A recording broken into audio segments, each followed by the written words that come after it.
Hello, my Bill for Thousand Nation. How's everyone doing today? Hopefully, everyone's having a great day. If not, I hope it gets better from here. We are back with another MrBallen video.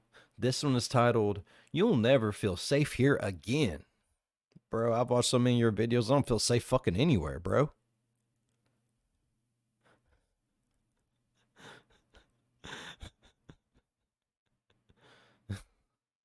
Alright, I'm excited to get into this story. If you guys are excited as I am, go ahead, turn them lights down low, put on something comfy, couple, something special. Oh, you'll never feel safe here again. Let's get concerned. I'm very concerned. When I was in high school, my house was broken into. Luckily, me and my family were out of the house, and the way they got in is we just left the door unlocked. It was just stupid on our part. Someone walked right in, stole some money, some jewelry, and my PlayStation. Now, we were okay, and ultimately, financially, we recovered. But what did not go away was that uneasy feeling of being in a place where the safety, the sanctity of that place had been violated. And for me, I could never get that back. I still, at night, quadruple check every lock in my house. Now, I'm not suggesting that you should live your life in a permanent state of fear that someone might break into your home. Always. But you should never become totally complacent, because somewhere in the world, someone is having their house broken into. It's an unfortunate reality of living on this planet. Now, home invasions range dramatically from something like mine, where no one's home, to way more severe. And so what I've done for today's video is I have found the most terrifying home invasions that I've come across on the internet and ranked them in the top 5. But before we get into the top 5, if you're a fan of the strange, dark, and mysterious delivered in story format, then you've come to the right channel, because that's all I do, and I upload 3, 4, even 5 times every week. So if you're And if you really want to watch someone act a fool and be stupid as all get out, then go ahead and think about subscribing. I upload 7 days a week. Unless there's like an actual legitimate problem, you know, power goes out, stuff like that. I can do some things from my phone, but things get stupid. Maybe I just get stupid. I don't know. So I got like over 600 videos as of right now on this channel. Like, you can almost watch me for 2 years straight without watching the same video over, which is pretty fucking cool. Just remember that. Interested in that, I would encourage you to gently give the like button a hug, because honestly, the like button's been through a lot on my channel. It needs a break. Also, please subscribe to my channel and turn on all notifications. If you only knew, bro. So you don't miss any of my weekly It gets so uploads. much worse. All right, let's get into today's stories. That poor like button gets the living shit kicked out and stabs. I'm pretty sure we killed it and we brought it back to life, man. So, like, this is nothing. Snapchat stalker. In 2014, a 16-year-old girl living in the UK was home one night with her mom, and she was in her bedroom and she was flipping through her phone when she gets a text message. The message was coming from a boy she had recently met via Snapchat. He told her to go to her window and look outside because he was right near her apartment. Now, this girl did not know this boy particularly well, so it was very creepy to be told, "I'm on your property." Fuck that. But either Red way, flags. she went to the window to look. There's no one out there. And it's late, so she can't really tell if maybe he's hiding or something. But she feels really creeped out by this, and she ends up leaving her bedroom and going into her mother's room and tells her mom, "Hey, I'm gonna sleep in here with you tonight." She doesn't tell her mom about the text message. Maybe she was embarrassed. We don't know. So the girl is laying in bed, her mom's asleep, and as she's about to put her phone down and actually go to sleep, she gets another text from this boy. "I'm in your house." She immediately wakes her mom up. She shows her mom's like, "Oh no." She jumps out of bed, every light goes on, runs downstairs to confront this person who's apparently in their apartment, but he's not there. The mother ultimately decides, after not finding anything, that, he's not here. We didn't hear anybody come in the house. The doors are locked, everything's locked. So they did another sweep through the apartment, checked every entrance, locked everything. Let's just go to bed. So they go back into the mother's bedroom. What if he was watching now? He just seen every light in your apartment come on, and he knows exactly where the fuck you are. Shut and lock the door, and the two of them go to sleep. The next morning, the mother is still sleeping. The girl wakes up a little bit early, and she decides to go into her bedroom. As soon as she walked in, she would later tell reporters that immediately she felt like she was being watched. And so she starts doing a cursory check of her small bedroom. She, pulls the door aside, looks behind the door, She opens her closet, pulls her clothes aside, looking around, there's no one in there, and she's thinking to herself, that boy got to my head, and I'm psyching myself out. She looks down at her bed, and she used to keep all of her shoes lined up next to her bed, and she was really OCD about how she organized her shoes.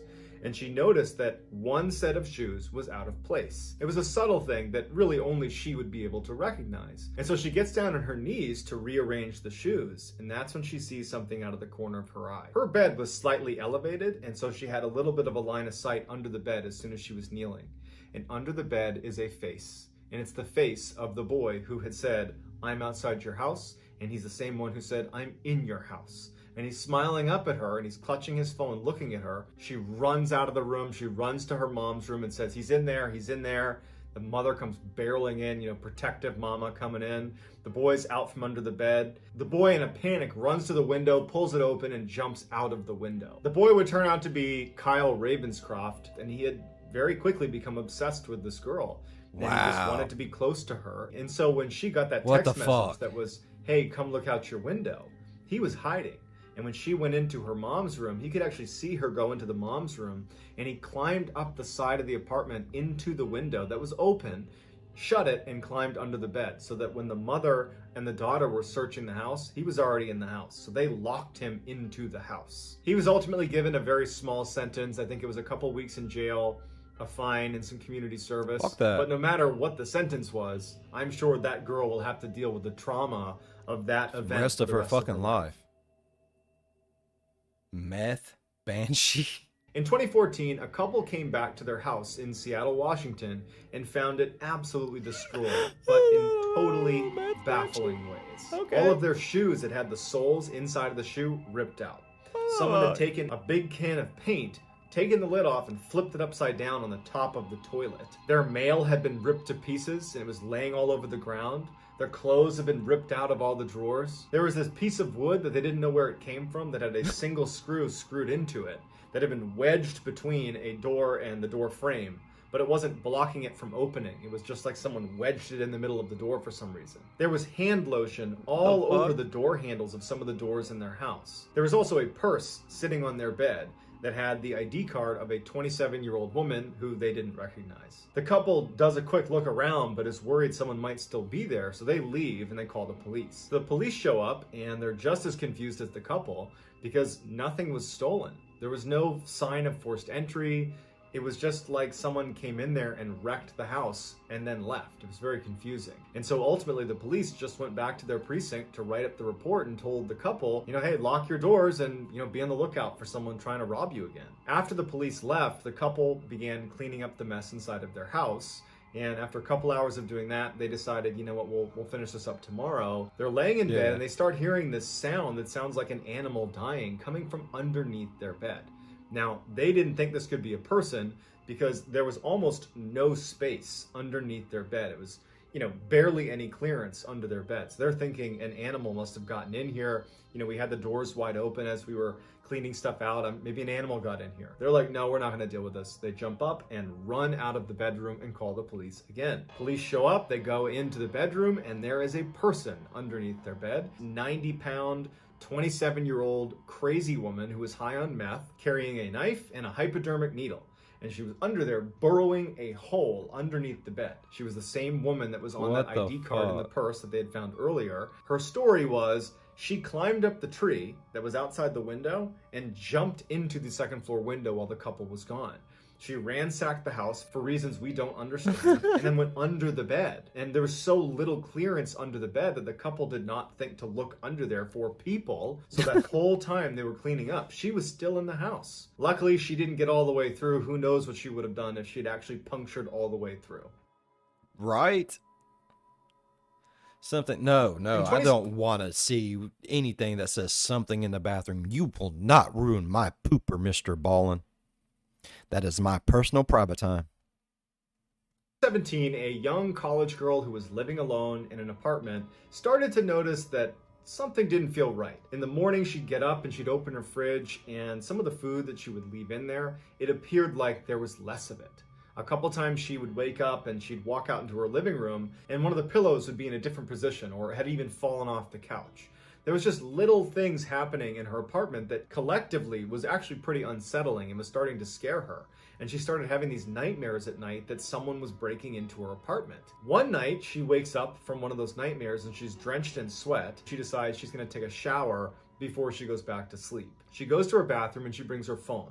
She would play music while she was taking a shower. She would put her phone right up against the window that was next to the shower curtain, so at any time she could reach over, change the song, and then keep showering. She had a very old door on the bathroom where there was actually a key on the inside of the door. That if you wanted to, you could actually lock the door and then take the key out, and the only way to open it again, even from the inside, is with that key. So she's taking her shower, she's listening to music, and at some point she wants to change the song.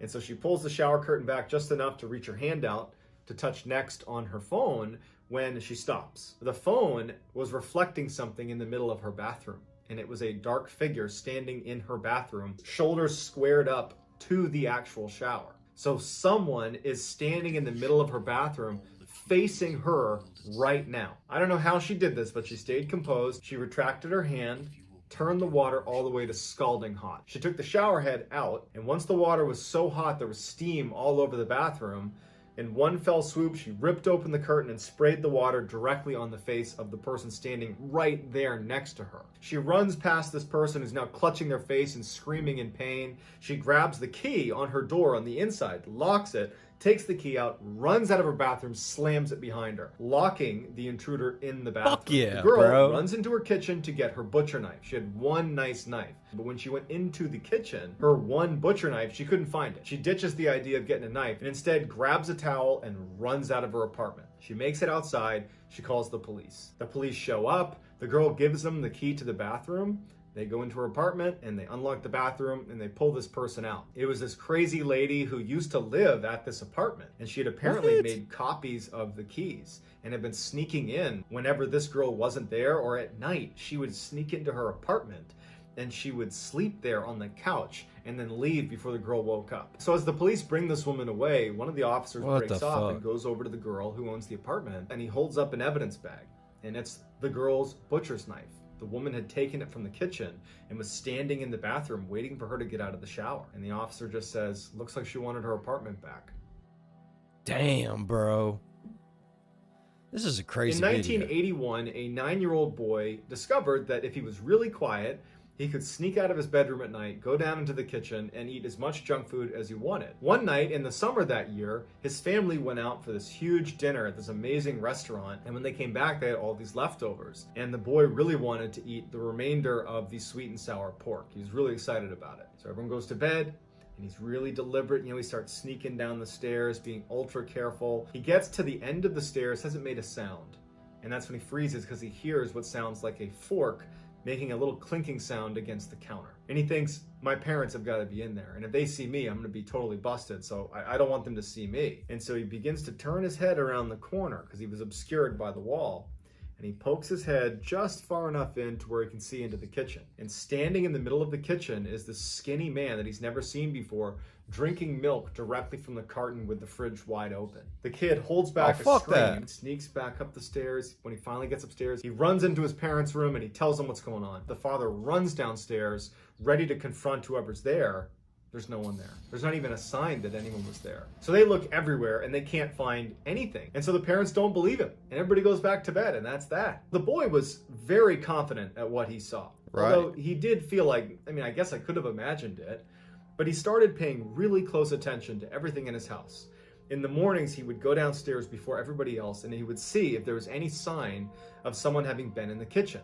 He noticed at one point that the napkin holder had been moved to the wrong side of the counter. He also noticed one time there was a mug that was in the sink that no one had used the night before. And so he's thinking that someone is sneaking into our house. I don't know how, I don't know where, but I'm confident that it's still happening. But his parents didn't believe him. 3 months after the boy has seen this person in his kitchen, he's in his bedroom, he's just laying there, and he's looking up at the vent on his ceiling, an air conditioning vent. And as he's looking at it, he sees a pair of eyes go over the vent, looking down at him. And they blink, and he can tell it's eyes looking at him. It takes him a second to process it, but he freaks, runs out of his room, runs to his parents' room, and he can barely talk. He's like, there's someone in the vent. The parents run into his room, they check crawl spaces, the attic, they're shining a light into the vent. They can't find anything. Damn. So once again, it turns into you're making this up. You have an overactive imagination. There's nothing going on in this house. But a week goes by and their house started to smell really bad. And the majority of the stink was coming from that vent in the boys' room. And even worse, there were maggots falling out of that vent. So they got the air conditioning people over to have a look, and they were totally confident. Is he pooping in the vent? That what they were going to find is a dead animal up inside the vent. But that's not what they find. They find a dead man who had been living in their ceiling. There was literally a cot that had been set up inside of their ceiling. There were drawings of this boy taken from the perspective of looking down at him through the vent. Someone had been living in their ceiling over the boy's bed for months and then died up there. The man was never identified and was buried at John Doe. And I'm sure the parents felt really bad about not believing their son. Fuck that. No, bro. No, bro. In 2013, a young woman was living alone in an apartment. If I was a kid and that fucking happened, that would end my life. There would be nowhere to go, nothing to do after that. What the fuck? And she was on the phone with her boyfriend. As she's chatting with her boyfriend, she decides to go get her mail. She walks into the main hall to this area where all the mail slots are on the wall. She's chatting, she opens up her slot, she gets her mail, shuts her slot, and then she walks back down the hall to her apartment, opens the door, goes back in, and she goes to her bedroom. And she's sitting on her bed, feet on the floor, and she's got her phone, and she kind of tucks it against her shoulder, and she's rifling through her mail. And as she's flipping through her mail, the phone drops. And the way that it lands is it kind of bounces backwards underneath the bed. She puts her mail in the bed and she gets down on her chest to extend her arm out to get her phone that's now well under the bed. And as soon as she starts looking for the phone, she freezes and she stifles a scream. There's a man in the fetal position tucked against the far side underneath the bed, not looking at her. The girl stays composed. She gets her phone. She goes, "Hey, I'm going to take a quick shower. Let me call you right back." With her phone in hand, she walks right out, goes into her bathroom, which is right next door, shuts it, locks it, turns on the shower, opens her window, and jumps out. She was on the first floor. Goes right across the street and hides behind a car, and she calls the police. The police show up, they go inside, and they bring out this crazy, deranged-looking man. As they're taking him away in handcuffs, one of the officers comes over to her, and he says to her, "You're very lucky you did what you did, because we found him in your apartment standing outside of the bathroom holding a knife. He was waiting for you." The girl believes that when she went to get her mail, she was distracted because she was talking to her boyfriend and she must not have shut her apartment door, at which point this guy must have snuck in and gotten under her bed. The man was committed to a mental institution and the girl's boyfriend moved in with her the next day. So I hope you enjoyed today's stories. Don't let that hooker lie to you. She set all that up just to have her old man move in with her. She's like, nah, this motherfucker ain't committed. It's been fucking 5 years. I got his ass. Oh, shit. Oh, that's great. If you haven't already, please gently give the like button a hug because it needs a break. It's been through a lot on my channel. Also, please subscribe to my channel and turn on all post notifications. All right. I really enjoyed today's video. So much. If y'all enjoyed today's video as much as I did, please go down there and hit that thumbs up. While you're down there going over, slap that subscribe button. Become part of the Built for 1,000 Nation. We do some crazy shit here. If you want to know when that crazy shit happens, ding that bell. It might work for you, it might not. But if it do, jump in on one of my premieres, go over in the live chat and be like, "What's up, bro? I got dinged. So good." Leave a like and dip. I would never ask you to do more for me than I do for myself. As always, be good to one another. I'll see you in the next one. Bye-bye. All these people would have been safer if they had some Built for 1,000 merch. Links in the description. Check it out for yourself.